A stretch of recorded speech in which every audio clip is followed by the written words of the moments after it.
Hello friends, নানান ব্যঞ্জনে তোমাদের সকলকে স্বাগত জানাচ্ছি।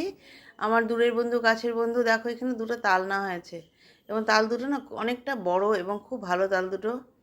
এখন এই তাল দুটোকে ধুয়ে নেওয়া হয়েছে। তো আবার ছোলার সময় আরেকবার করে ধুয়ে নেবে। তো একটাই যেভাবে আরেকটু ধুয়ে নিয়ে এখন এটাকে ছুলে নিচ্ছে, আর এটা আছে এটাকে আরেকটু ধুয়ে নিয়ে তারপর ছুলে নেবে। তখন দেখো এটার মধ্যে অসামান্য অল্প জল দিয়ে নিয়ে এখন এটাকে এভাবে রস বের করে নিচ্ছে।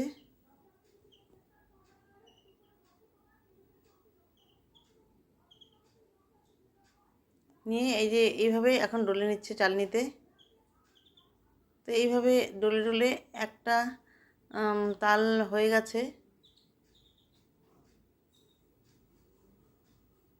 তো এই দেখো একটা তালের রস হয়ে গেছে, এখন আর একটা তালের রস করছে। এটাকে এখন এইভাবে একটু সামান্য জল দিয়ে নিয়ে তারপরে চিপে নিচ্ছে, এখন এটাকেও চেলে নেবে। তো এটা দেখো এই যে একটা তাল, যেটা তিনটা বড় বড় বিচি বেরিয়েছে, তিনটা বিচি বেরিয়েছে। তো ওটাতেও তিনটা, মানে বেশ বড় তালগুলো। এখন এটাকে রস করে নেবে। তো এইভাবে দেখো একটা বড় গামলার রস হয়েছে।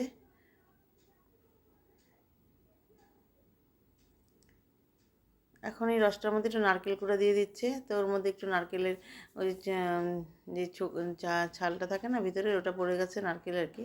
তো এটা এখন ফেলে দিল, কালোটা ফেলে দিয়ে এখন এটাকে ভালো করে মিশিয়ে নিয়ে এখন এটা কড়াইতে বসে দিল।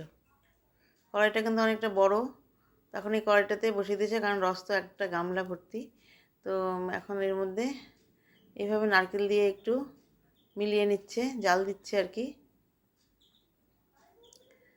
তো এই রসটা করে আমরা রেখে দেব। এখন এর মধ্যে একটু দুধ দিয়ে দিল, দুধ দিয়ে নিয়ে আবার মিলিয়ে নিচ্ছে, আমুল তাজা দুধ। তো যার যেটুকুন পরিমাণ দুধ দেবে, কারণ এটা শুকাতে হবে অনেকক্ষণ। তখন দুধ দিয়ে এইভাবে জাল দিয়ে দিচ্ছে। এখন এর মধ্যে চিনি দিয়ে দিচ্ছে, চিনি দিয়ে এখন এটাকে আবার মিলিয়ে নেবে। তা আবার এরকম চিনি দিয়ে দিল, চিনি দিয়ে এখন এটাকে ভালো করে মিশিয়ে নেবে।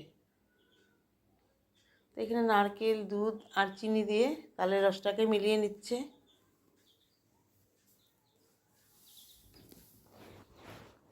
তো এইভাবে ভালো করে মিশিয়ে নিয়ে এখন এর মধ্যে একটু এলাচি দিয়ে দিচ্ছে, 3টে এলাচ গুঁড়ো করে নিয়েছে।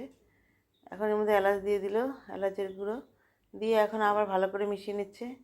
তো এইটা মানে এভাবে মিশাতে মিশাতে জাল দিতে দিতে খালি শুকিয়ে নেবে। তো একদম শুকিয়ে নেবে, সেটা আর কতক্ষণ দেখাবো, সেটা তো দেখানোর কিছু নেই, মানে এটুকুন পর্যন্তই শেষ আর কি। তারপরে এইভাবে খালি শুকোতেই থাকবে। এইভাবে দেখো একটা কমে গেছে। তো এইভাবে শুকোতেই থাকবে, একদম শুকিয়ে নেবে পরে। তো এইভাবে আমাদের তালের রসটা বানিয়ে ফেলছে। তো লাস্টেটা এখন আর তোমাদেরকে দেখাবো। তো তোমাদের যদি ভালো লেগে থাকে বন্ধুরা, তাহলে প্লিজ একটু কমেন্টস করে সাবস্ক্রাইব করে পাশে আসবে। দেখো এইভাবে তালের রসটাকে শুকিয়ে একদম হয়ে গেছে। তো এটা তুমি অনেক দিন ধরে ফ্রিজে রেখে খেতে পারবে। তো বন্ধুরা, তোমাদের যদি সবাই যেন ভালো থাকো এবং সুস্থ থাকো।